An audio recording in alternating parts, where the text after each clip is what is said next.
the House passing his Build Back Better agenda for the middle class, which came just 3 weeks after the bipartisan infrastructure deal also passed. And since this came through today, I wanted to just highlight and note for the American people a couple of the big benefits that are in this package that we're looking forward to moving through the Senate. Today, families pay an average of $8,600 per year on pre-K. Under the president's plan, most of them will pay $0. The average family pays 13% of their income on child care under the president's plan. No middle-income family will pay more than 7% of their income. Two parents with one toddler earning $100,000 per year will save more than $5,000 per year. Under the president's plan, a family of four earning $80,000 per year will save nearly $3,000 per year, or $246 per month, on health insurance premiums. With this plan, countless Americans will save thousands of dollars by negotiating prescription drug prices. For example, limiting cost sharing for insulin products to make sure they're no higher than $35 starting in 2023. Insulin is essential for many people around the country. It will cap it at $35. That is a big deal. And one of the biggest financial burdens on families is housing costs, as we're seeing around the country. Build Back Better will take historic steps to reduce those costs by helping to build, rehabilitate, or preserve 1 million homes. Finally, it also reduces the deficit by $112 billion over 10 years, and several economists and analysts from leading rating agencies like Fitch Ratings and Moody's Analytics have made clear the president's agenda will not contribute to higher prices. Their findings echo 17 Nobel Prize winners in economics who've already stated they believe the Build Back Better Act will, quote, ease longer-term inflationary pressures. Also wanted to provide a brief update on COVID. Obviously, a lot going on in our efforts to take on the pandemic. This morning, as we all saw, the FDA authorized boosters for all American adults 6 months after primary vaccination. The CDC will make the final clinical recommendation we expect this afternoon. This is a very encouraging step to further protect Americans, especially as we enter the winter months. If you're one of the approximately 100 million people in this country already eligible for a booster, our recommendation is that you get the extra protection afforded by a booster as soon as possible. They are widely available across the country and accessible. Thanks to the president's operational planning since August, over 32 million Americans already have their booster, and boosters are available at over 80,000 locations. Second, we're making strong progress protecting kids, with already 10% of 5 to 11-year-olds getting their first shot. Kids that have gotten vaccinated this week will be fully vaccinated by Christmas. And we're continuing to make a big push to reach parents and kids through visits to one of our 30,000 sites for kids by the First Lady, innovative partnerships with DC Comics, and a White House visit from Sarah earlier this week. Third, we've shipped over 250 million vaccines to the world, more than all countries combined, and made an announcement of a historic opportunity for mRNA manufacturers to receive funding and resources from the U.S. government to produce an additional 1 billion doses next year. Last, over 80% of 12 and older Americans have now gotten one shot. This is a huge number. We're continuing to push for more vaccinations. And finally, our view, and recent polling will show you, that vax requirements work. And recent polling indicates 60% of companies are moving forward with a vaccine requirement, which is a big step forward. Just another little update of something happening here today. Today, first week in the job, our infrastructure implementation coordinator, Mitch Landrieu, and the 7 cabinet members and other agencies responsible for implementation, as outlined in the executive order, Departments of Commerce, Energy, Transportation, Labor, Interior, Agriculture, EPA, and OPM, held their first meeting. Also attending was Brian Deese, who's co-chairing the task force, senior staff from across the White House, Gina McCarthy, Susan Rice, Louisa Terrell, Evan Ryan, and Jason Miller. I have certainly invited him to speak to all of you, and he has conveyed to me he's putting his head down and getting to work, as the president has asked him to do, but will be eager to speak to you probably sometime after Thanksgiving.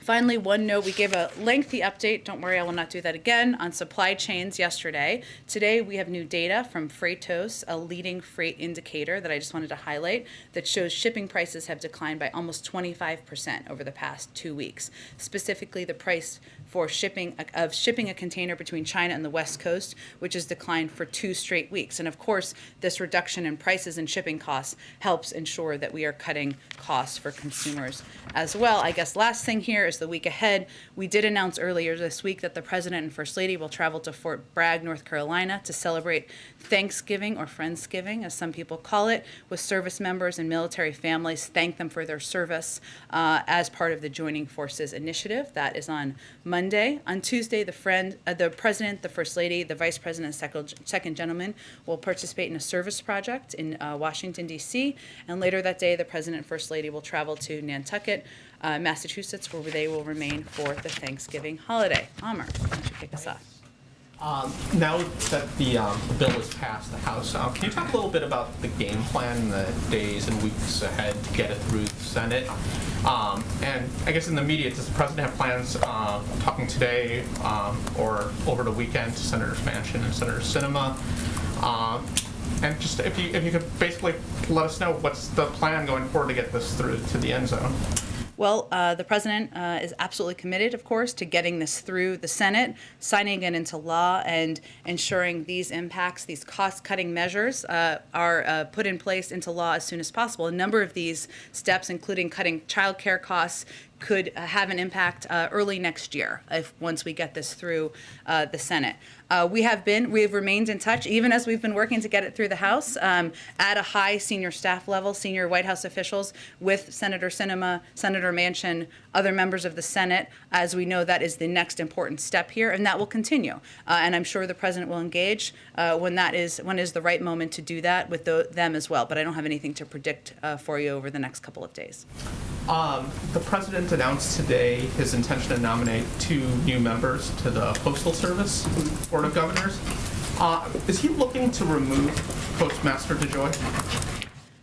Well, let me first say we're, of course, deeply troubled, continue to be deeply troubled, as many Americans are, by the earlier reporting on Postmaster General DeJoy's potential financial conflicts of interest, and take serious issues with the job he's doing running the Postal Service. As you know, the President does not have the authority to fire the Postmaster General. It's ultimately up to the Board of Governors by majority. So what was announced today is the President's intention to nominate 2 leaders to the bipartisan United States Postal Service Board of Governors to replace outgoing Governors Ron Bloom and John Barger. Both Derek Kahn and Dan Tangerlini are experienced public servants.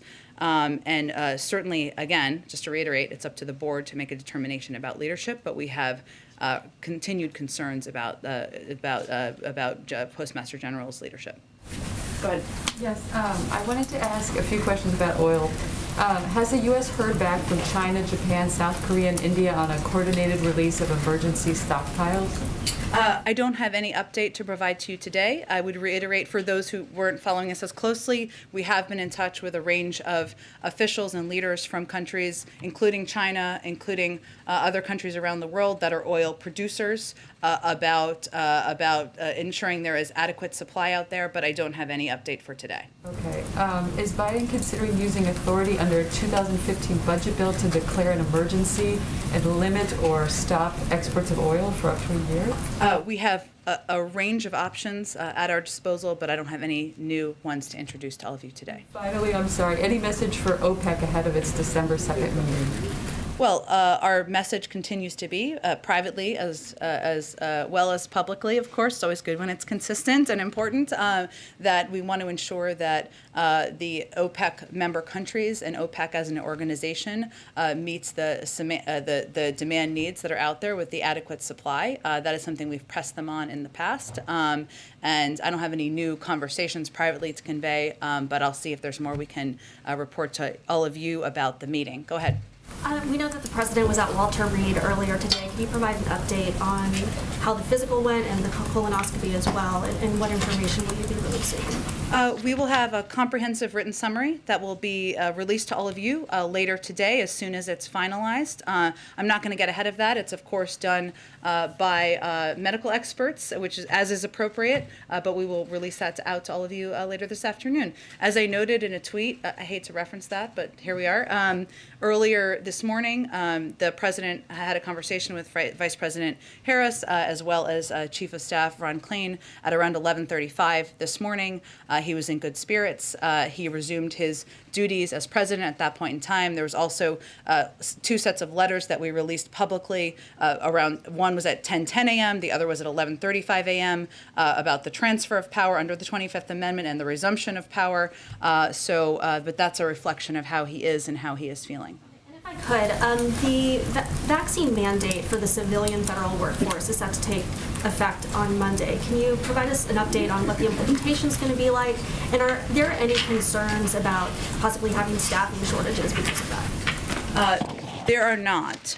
Let me give you just an update on this overall, again, for people who haven't been paying us close attention. So November 22nd is the deadline, not 12:01 a.m. that morning, but by the end of the day. But we don't see it as a cliff. We'll be providing more guidance in days to come. We are the largest employer in the country, so it is the U.S. government, that is, of course. So it's going to take some time to collect the data, even as it comes in that day. And once we have gone through the data and have that, we will share that with all of you publicly. But especially as we know, what we have seen is there's a surge in attestations and vaccination as we get closer to the deadline, which is certainly encouraging, but we want to have the final data Monday through the day before we release that publicly. It's going to take a little bit of time to process. But no, we do not anticipate facing any governmental operational disruptions due to this requirement. And in fact, the requirement will avoid disruptions in our view in our labor force because vaccinations help avoid COVID. And how will the boosters for Moderna and Pfizer, which are pretty close to being approved, how will that factor into these vaccine requirements for the federal workers? Well, we abide by the CDC guidance, which we follow it and will continue to, which is 2 shots of an mRNA vaccine or 1 J&J shot. That has not changed, so we're not going to get ahead of any changes they could make in the future. Good. Thanks, Jen. A couple of questions on the Build Back Better plan and also how things went last night in the House. Does the White House have any response to Representative McCarthy's 8-hour speech last night that delayed the vote? Well, Kevin McCarthy said a lot of words, I just want to emphasize that, over the course of 8.5 hours. For those of you who didn't watch all of it, he shared his wish that he could have been in Tiananmen Square. He mused about whether or not Abraham Lincoln was actually assassinated. He shared his hope or his thought or dream, I'm not sure, about picturing America in a swim meet after World War II against every other country.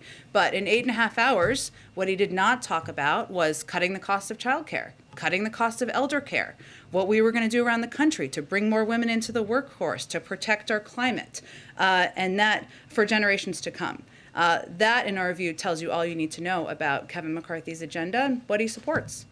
Okay. And Senator Manchin, on the top of Senator Manchin, he says he's still not decided on this bill. Is there anything that the White House is doing to get him to come around on the bill? I know you mentioned this a few moments ago, but is there anything specific that you guys are doing to kind of convince him? Well, we've been in close touch, as you all know, with Senator Manchin for several months now. That will continue. That can include answering questions he may have, hearing concerns he may have. We are in touch with him, with his staff, through senior White House officials at this point in time, and we believe he's been operating and negotiating in good faith. That has been our experience to date. So now, as everyone knows, the next step is getting it through the Senate. That's what our focus will be on, and I expect we'll continue the discussions and negotiations as they have occurred to date. Could you tell us when was the last time the president spoke with him? I don't have any update on that, but I would note that a lot of this work happens, and I think members of Congress and their staff will tell you this, at a staff level. It's answering questions, it's following up. The president has had him here a number of times, as you certainly all know well, but I don't have an update on the last call. Thank you. Go ahead. Following up on that, the president has made it clear how important paid leave is to him in this bill. Would the president sign the Build Back Better Act if paid leave got dropped from the bill? Well, you're right that the president absolutely wants to see paid leave in a final package. That's why he proposed it in his initial proposal when he laid out his speech back in May, outlining his Build Back Better agenda. He thinks it's long overdue. He thinks it will help bring more women into the workforce. It will ensure that more women have seats at the table, and it's something he would like to see in the package. He also knows and recognizes that you need the majority of members in the Senate, every single Democrat, to support something to get it across the finish line. And what he looks at, and I'm not going to prejudge what the outcome is here, is the totality of, and this is how the American people look at things, the totality of packages of what is included. This bill, no matter what, everybody supports universal pre-K, cutting the cost of childcare, a historic investment in addressing the climate crisis, making sure there's more housing units available, investing, making sure elder care is less expensive. There are disagreements. Everybody knows that publicly, but he knows he's not going to get everything he wants in this package. If it's not in there, he'll continue to fight for it. So what is the backup plan if paid leave does get dropped from the Build Back Better bill? He'll continue to fight to make it law. And just a logistical question, will we get all the results of the president's physical this afternoon, or are there some lab results or test results that we won't see until a later date, like next week? I expect it will be a comprehensive summary of everything today, and don't anticipate at this point that there would be lagging results later. Go ahead. So first, following up on the physical, if this was a routine physical, why wasn't it on the schedule that you gave us last night? Why the secrecy there? Well, just to peel the curtain back for the American people on how this worked and how it typically works, if you look back at history here, this morning we notified the pool, the press pool. Many of you are part of that and rotate through that. We called the president of the White House Correspondents Association very early this morning, who was awake. We called the network bureau chief chair that's rotating, as you know, and indicated that the president, not only would the pool be gathering, but the president would be going to get a routine physical. I then sent out a tweet to many, many people out there at around 6:15 a.m., and we have put out many, many updates since then, and we will put out a comprehensive written summary later this afternoon. That's pretty standard for how it's approached, sharing this information. It follows protocols that have been followed in the past, and again, you all will receive a comprehensive summary later this afternoon. Okay, moving on to the Build Back Better plan. Is the president going to stop saying that the Build Back Better plan does not increase the deficit 1 single cent if we now know that that is not true? It is true, and I would note the several economists and experts out there. I think you're probably talking about the CBO score. Which Joe Biden himself in 2010 called the gold standard for Democrats and Republicans. Well, Peter, since we're all here to communicate with the public about accurate information, what I would just note is that one of the components that experts, Democrats and Republicans, including former heads of the CBO, have pointed to is that IRS enforcement is not something that there's a lot of experience in the CBO scoring. They still scored it, but is undervalued by the assessment of many economists and experts, including people who have been critical of us in the past, who estimate, including former Treasury secretaries of both parties, who estimate there will be significant savings, significantly higher than what is estimated currently. So our assessment and the assessment by many economists out there is that there will be savings over 10 years that will actually reduce the deficit. The CBO's projection is that there's going to be at least a $160 billion increase to the deficit over 10 years. That is 16 trillion cents. So the president was not telling the truth. Well, Peter, just to go back to the content facts here. So the IRS enforcement component, something recommended by former Secretary Hank Paulson, former Secretary Larry Summers, Democrats and Republicans of both parties who feel there could be significant savings over the course of time. I'm just going to note something that for Trump-appointed IRS Commissioner Charles Rettig said. The administration estimates $400 billion in additional revenue can be generated over the next decade from enforcement efforts focused on higher-end incomes, shrinking the tax gap. This figure is no surprise. Republican former Treasury Secretary Hank Paulson co-wrote an op-ed with other former Treasury secretaries saying that there could be considerably more revenue than we projected from the White House from this. So again, this is an area where experts, economic experts, neither of us are one, I think we can confirm that, have confirmed that there are significant savings that will come from this. That is why moderate members of the House, I think they would tell you, and many of them have spoken to this, including Congressman Kurt Schrader, who is one of the moderates who's on the borderline given deficit impacts, have said is they felt comfortable with it because of the expertise out there about the impact of IRS enforcement. When the last administration tried to say that the CBO was incorrect, you tweeted, watching Mulvaney try to walk away from his CBO score and explain the budget outline is awkward and uncomfortable to watch. So what is the difference between the Trump administration saying don't listen to the CBO and the Biden administration saying don't Actually, listen to the CBO? we've praised the overall work of the CBO on the Build Back Better Act repeatedly, and that's what we believe. But again, I would point to the fact that there isn't a great deal of history or experience in scoring IRS enforcement. That's something that economists across the board have noted. That's something that leaders on the Hill, Democrats and Republicans, have been briefed on for several months now, and that's why it wasn't really a surprise to them and why the vote in part moved forward. Go ahead, Kristen. Jen, thank you. Can you explain the timing of the physical today? What was behind it? Did the fact that the president is turning 79 years old tomorrow have anything to do with the timing? Did he want to have that before his birthday?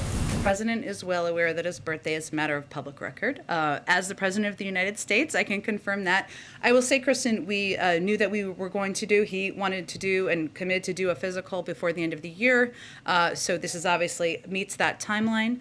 And obviously we work through scheduling availability and requirements in order to do that, because any president is typically at Walter Reed for a couple of hours. Not to harp on this point, but I think there was an expectation there would be a press conference tomorrow. He obviously had a very Tomorrow? Sorry, yesterday. Oh. He obviously it's a late night for all of us here in Yeah, Washington. it's okay. He obviously had a very full day yesterday. Was there any last minuteness to the decision of his going in today? I'm sorry, I don't really For the understand your question. To do it or not? To do the physical. I'm not sure I'm understanding your question. Did we schedule it Was yesterday? this planned in days in advance? We had planned to do the physical, yes. Days But I was, right, but what's the root of your question, just to make sure I answer it? When was it planned? When did he first schedule the physical? Just because he had such a full day yesterday. Sure. And he had a colonoscopy That today, is a lot of that is people the had- nature of being president, and as I would note in the poll report, and this may be why you're asking, the meetings yesterday didn't end until after 8 o'clock last night. Obviously, the president was closely watching the vote last night, as we all were, maybe not through the totality of the 8.5 hour missives, but he was watching closely last night as well. Is there any discussion about having a doctor brief us, given that he is the oldest sitting commander-in-chief? We will be releasing a comprehensive summary, written summary, that will have details from the doctor and other experts who were consulted, medical experts who were consulted, that you'll receive later today. So that, I think, is what our intention I is. just want to ask you on a different topic, broadly speaking. The country is sort of waiting for, anticipating a jury verdict in the Kyle Rittenhouse case.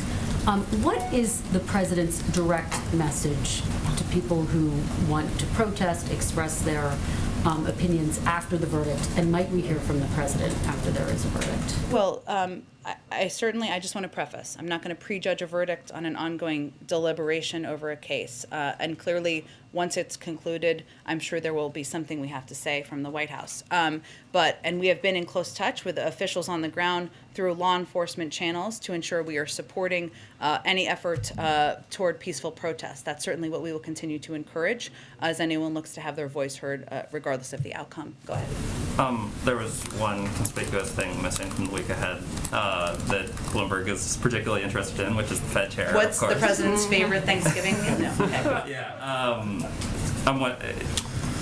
Is it accurate to say that it'll happen on Monday or Tuesday, since that's the time that the president's going to be in? The president intends to make a decision, and I expect we'll have more to share in advance of his departure. So by process of elimination, expect there'll be more to report early next week. Okay. Government funding runs out December 3rd. I'm wondering if the White House right now is looking for a CR to get, towards New Year's, or if you'd like a longer government funding.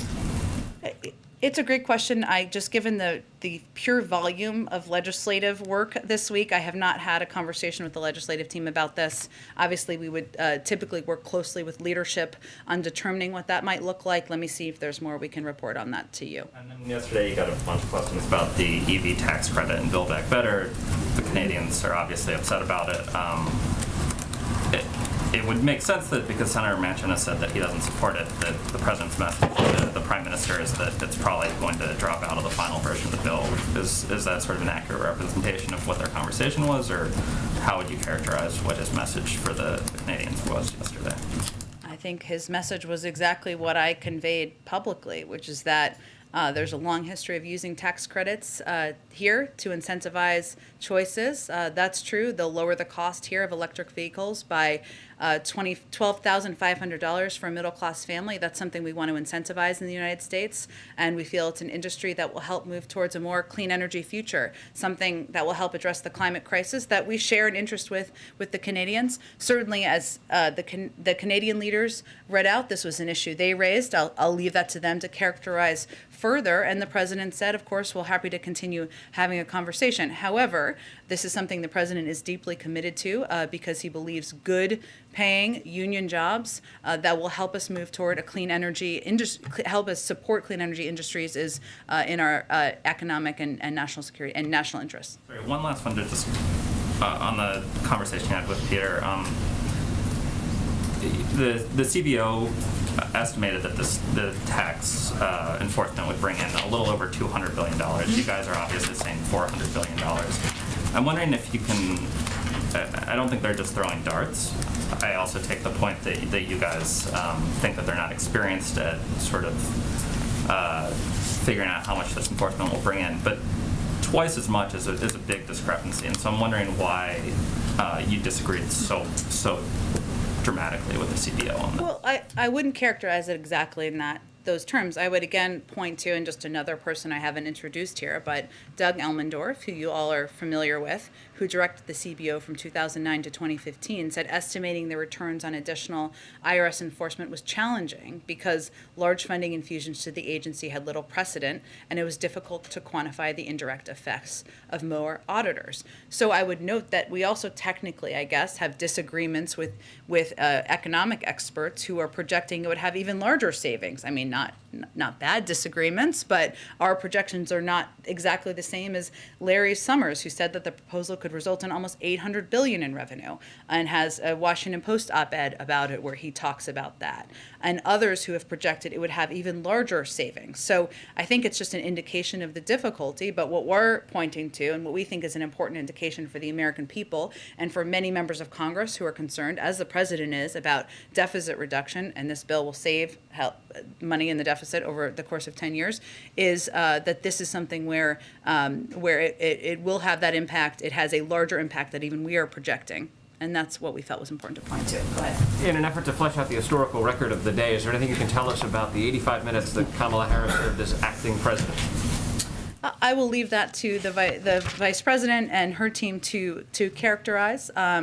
I would note that, and you didn't ask me exactly this, but I know other people have been talking about this, and as a woman myself, I will note that, the president, when he selected her to be his running mate, obviously he knew he was making history that was long overdue, in our view, and part of that was selecting someone who could serve by your side as your partner, but also step in if there was a reason to, and that includes the application of the 25th Amendment, as was done this morning. He also, of course, we also know we make history every time they're working together, every time she's out there speaking on behalf of the government as the Vice President of the United States. But certainly today was another chapter in that history, I think, that will be noted for many women, young girls across the country. You have disclosed that the president received a colonoscopy today. Are you in a position right now to talk about any other procedures or tests he might be undergoing as we speak? We will disclose all of that, but I'm going to leave it to the medical experts to do that, and they will do that later this afternoon in a written summary. Go ahead. Thanks, Jen. In his statement yesterday, when he talked about the U.S. purchasing Pfizer's COVID-19 pill, the president mentioned that he wanted to make that pill free for the public. Can you lay out just sort of how that would work, ensuring that pill might be free? Well, as you know, vaccines around the country are largely free, so there is a precedent for that, across the country, and something he wants to ensure it's available and accessible to people to protect them from COVID. And I think this falls into the category, falls into our expansive effort to fight the pandemic, get it under control, and get on the other side of it. So in terms of how it would work, like with contracts or Does it require negotiations with insurance companies or pharmacies? it's a great question. Let me talk to our COVID team and see what else it would require. On Ethiopia, the situation there seems to continue to be deteriorating. What advice does the White House have for Americans that are still in the country, especially given that the FAA sort of warned there could be inadvertent risks to commercial flights in the area? Well, as things have deteriorated there, we have taken strong measures to encourage Americans to leave Ethiopia as soon as possible. Well, they can do so safely via commercial travel, which is still ongoing, because things can change in an instant and flight options could disappear. And the State Department goes to great lengths to assist U.S. citizens in crisis. We want to ensure Americans who may be in Ethiopia should not expect the United States will be able to facilitate a military evacuation in a dangerous environment. There are no plans, and people should understand this who are on the ground, to fly the U.S. military into Ethiopia to facilitate evacuation. So the State Department is using every measure they have to communicate directly and broadly with Americans there about the fact that it is time to depart. And just really quick, you were asked yesterday about the Chinese tennis star Peng Shuai, and you didn't have anything to say then. I wondered if you have any sort of update from the White House end on whether the U.S. or the president is following that. Yeah. We are deeply concerned by reports that Peng Shuai appears to be missing after accusing a former PRC senior official of sexual assault. We join in the calls for PRC authorities to provide independent and verifiable proof of her whereabouts and that she is safe. I can't speak, of course, I know you're not asking this, but to the details of the case or any more details of where she might be, obviously. But I want to be clear where the United States stands, generally speaking. First, any report of sexual assault should be investigated, and we support a woman's ability to speak out and seek accountability, whether here or around the world. Second, we'll continue to stand up for the freedom of speech, and we know the PRC has zero tolerance for criticism and a record of silencing those that speak out, and we continue to condemn those practices. Go ahead. Can I go back to some news from yesterday? Sure. You were asked about this idea of a diplomatic boycott. I'm wondering if you can offer any additional details or define for us what a diplomatic boycott means? I just don't have any more updates from here today, and it's just an indication that there hasn't been a final decision. Okay.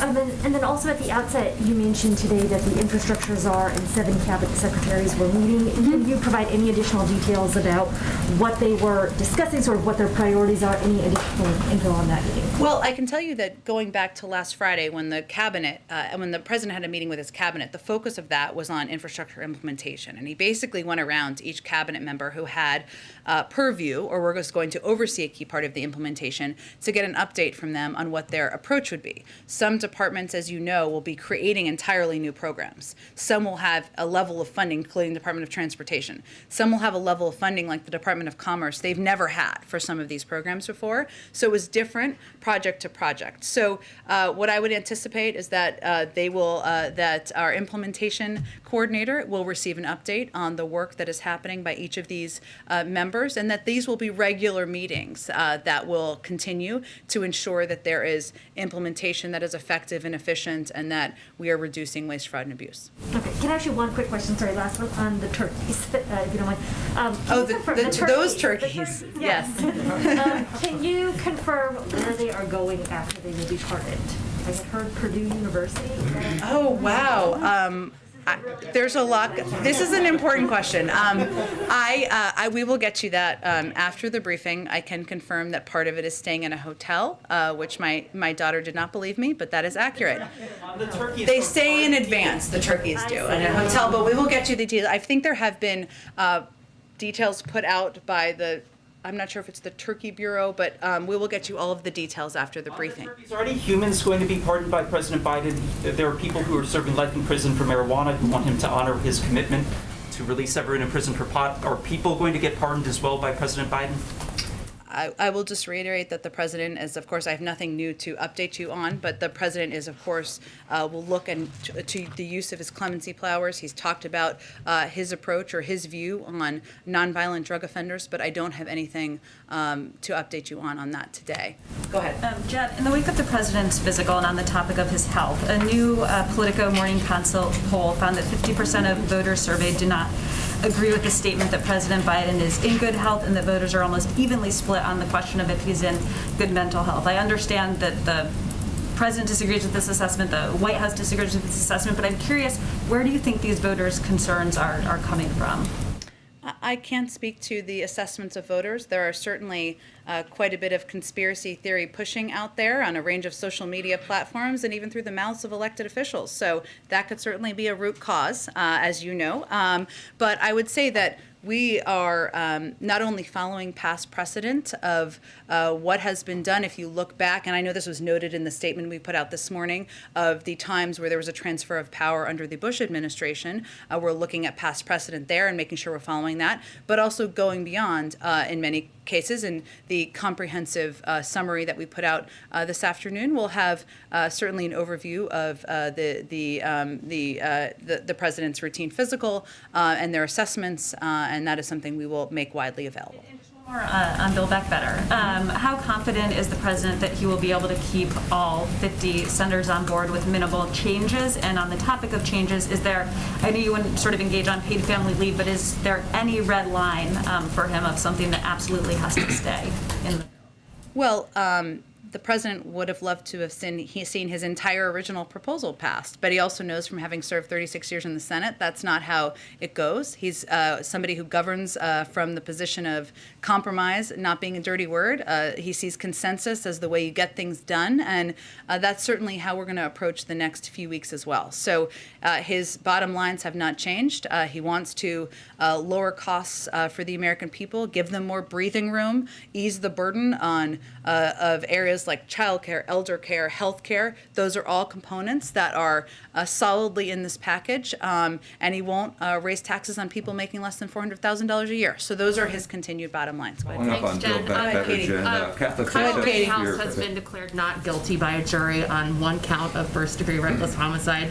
On the second count, first-degree reckless endangerment, he's also been found not guilty. What is the White House's response to that? Not guilty on all counts, for the record. All counts. I obviously this happened while I was out here, so let me talk to the president, talk to our team, and we will get you a statement as soon as we can. Does the president think the judge in the Rittenhouse trial saying that the victims in Kenosha should not be referred to as victims, but rather looters or protesters is appropriate? Again, I'm not going to give an assessment of this from here. Let us get you a statement as soon as we can. Last question on the physical, will you be offering a full list of the people who treated the president and their assorted specialties? We will be referencing additional medical experts who the president spoke with, but I don't think, I'm not going to prejudge what the final comprehensive summary will look like. Build Back Better, Jen. Catholic bishops fear faith-based preschools could be excluded from receiving Build Back Better money because I don't think you need to talk over her. She's just asking a question. Go ahead. Is the administration considering changing the definition of what it means to be fully vaccinated? And is there any concern at a state level that there could be some confusion about what it means to be fully vaccinated, given that some governors have started to change that definition? Well, some governors I know have offered booster shots in advance of, or have expanded that, right? I'm not sure if they've changed the definition, which is typically done by the CDC. We follow CDC guidance. CDC guidance continues to be 2 mRNA shots and 1 Johnson & Johnson. We don't prejudge, and I can't preview for you if they're going to change that at any point in time, but that's what we will continue to follow, and that's what we would advise others to follow around the country. Okay, Jen, Build Back Better, Catholic bishops, Jen. Okay, here we thank go. you. I'm moving on over here. Go ahead. Go ahead. I'll go next, please. Thank you. Do you have any reaction to the report that the U.S. is considering deporting a group of Afghans who did not meet vetting requirements back to Afghanistan? I would have to look into the specific details, but I would note that our thorough vetting processes are in place for a reason. and we follow those to the letter of the law and ensure that we are not only welcoming people who served by our side for many years during a challenging, long war, but also that we are making sure the American people know they're safe. But I'd have to look into these specific examples. Russia, if I may. According to Kremlin spokesperson Dmitry Peskov, some certain preparations are underway for the virtual meeting between President Biden and Russian President Vladimir Putin. Can you confirm that? I don't have any meeting to preview or call to preview for you at this point in time. If something like that is confirmed or finalized, we're happy to share that information. Go ahead. Thanks, Jen. Ahead of Thanksgiving, I wanted to ask you about hunger in the country, and specifically hunger among military families. We've seen some of these recent reports that as many as 15% of enlisted military families were dealing with food insecurity even before the pandemic. Secretary Austin, as you know, talked about this as an issue just this week. I know that Chairman McGovern has been pushing the White House to hold a summit on hunger. Is that something the White House is really considering? And is there anything new the White House is doing on this? Well, because of the American Rescue Plan, we've cut childhood hunger in half over the last year. And I would tell you that when we look to getting the Build Back Better agenda passed, to the impact it's going to have on lowering child care, lowering elder care, the cost of elder care, lowering the cost of health care, these are all costs on families that impact what they're able to afford in their daily lives. And certainly the impact on military families, as a military family himself, or I should say the president and Dr. Biden, that is heartbreaking. And they're going to continue to fight to do more to make sure there are not hungry families, whether they're military or not, in this country. In terms of a summit, I don't have any plans to preview for you on that front. I just want to follow up because there's two, in both the House and the Senate version of the NDA call for a basic needs allowance to help military families that are low income and having a hard time. But there's a difference. This is wonky, but the Senate version, We're safe place, wonky. The Senate version would basically count the housing allowance as income, which a lot of activists say would mean that a lot of low-income families would no longer qualify for that basic needs allowance. So thousands of military families could suddenly not qualify for that extra money and that extra help. OMB said that they just need more comprehensive data and analysis to determine if they support the inclusion or exclusion. Is there any update on where the White House stands on that? I'm happy to check and see if there's any update on it. Obviously, our overarching objective is not to make it more challenging for anyone, including especially military families, to put food on the table. That making sure that's not the case is central to the president's agenda. But I will see if there's more to report on that. Again, go ahead, Chris. Did you have a question? We don't need to scream or shout over other people in here, so we're going to keep moving on. Go ahead. Go ahead. I have a question about Section 230. Yesterday, the Justice Department announced that they were going to defend Section 230 in a lawsuit filed by the former president. But has a candidate, President Biden, repeatedly called for the repeal of Section 230. So does the Justice Department's actions yesterday represent a change in the president or the administration's attitude? He called for reforms of Section 230. That continues to be his position.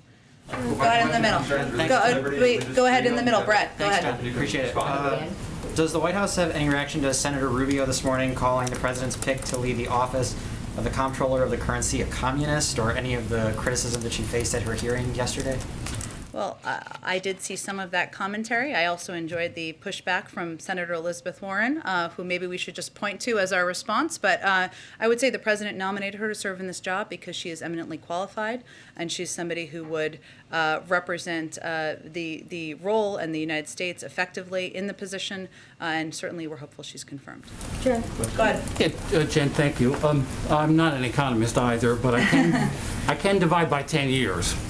And even if you take, would you be willing to go so far as to say that even if you take the lower CBO expectation of what the IRS would bring in the Build Back Better Act, that the deficits on an annual basis would be so low that it would be palatable to the American people and palatable to Senator Manchin in particular? Would you go that far to say? I don't want to speak for Senator Manchin or all of the American people. I can only speak for the president and the White House. But what I think it's important for the American people to understand, and certainly Senator Manchin too, is what I've noted a little bit already to date. The former head of the CBO conveyed how difficult it is to score IRS enforcement. We have former Treasury secretaries who don't always agree with us. Former Secretary Paulson, former Secretary Larry Summers, conveying that there could be much greater savings. So what I'm conveying to you is that our calculations and assessments, and those of outside economists, are that it will actually be, this bill will actually reduce the deficit, and it will also lower costs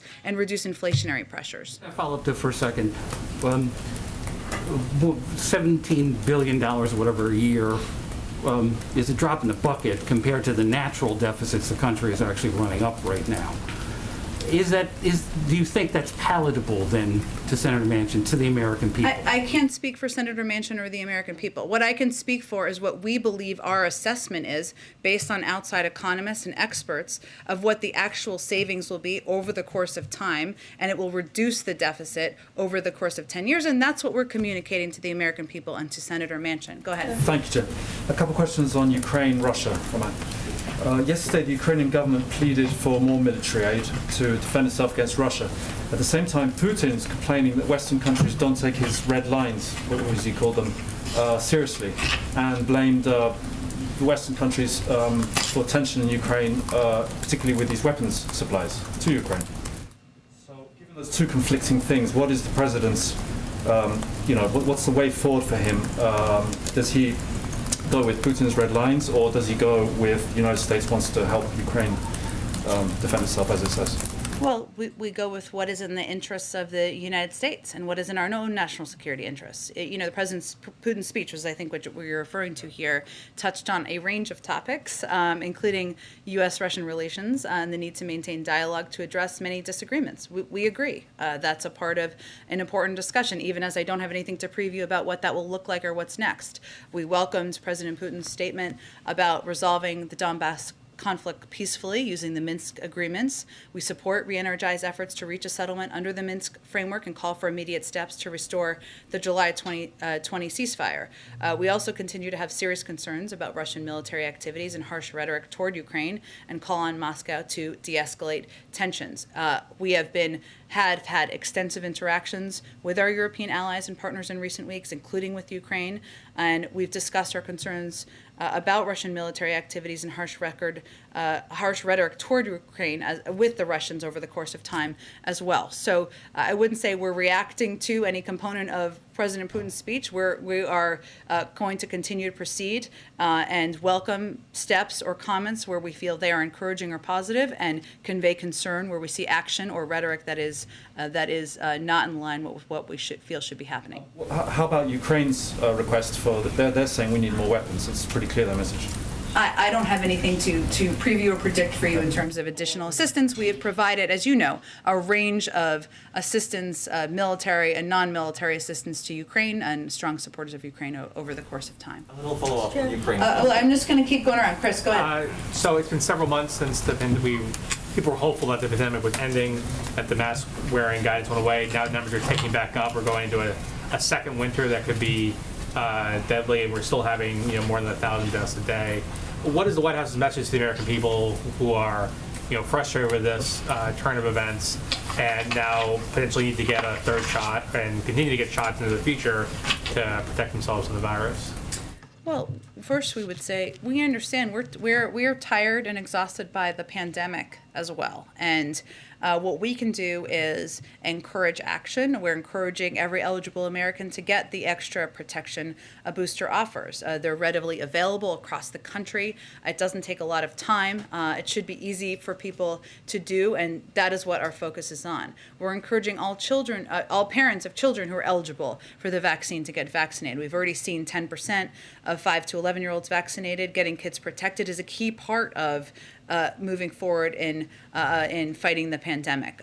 We also have taken actions like securing 10 million Pfizer and 3 million Merck antiviral pills. So the American people should know that we are continuing to look for any way available and possible to get the pandemic under control, to make sure people know we're moving in a continued better direction on this. And we believe that moving forward with requirements and other measures that will boost vaccinations is also a positive step. We know we're heading into the winter. That's one of the reasons we've been encouraging people who are eligible to get the boosters. We've been encouraging parents of kids to get their who are eligible to get their kids vaccinated. Again, they could be fully vaccinated by Christmas or the holiday season at this point in time. So that's what our focus is on now. We believe we have strong measures and to keep people safe, and we just need to continue to press forward in communities across the country. Nothing else that the administration can do? Is it basically up to the American people at this point, or is there, what other powers do you have to take more steps, or is it really just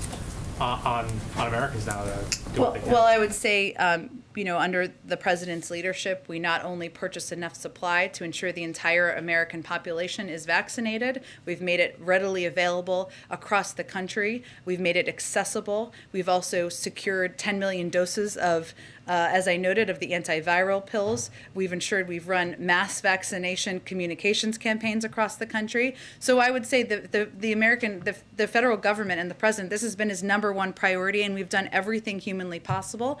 At a certain point, it is true that people have to go get shots, get themselves vaccinated, and protect themselves, but we want to do everything we can to make it as easy as humanly possible. Let me go all the way to the back. Thank you, Jen. I really appreciate it. Nominees to serve in senior State Department positions, and as U.S. ambassadors have been told by handlers that the backlog for confirmations is, quote, unprecedented, and to expect to wait months longer even than they already had expected with a really delayed process.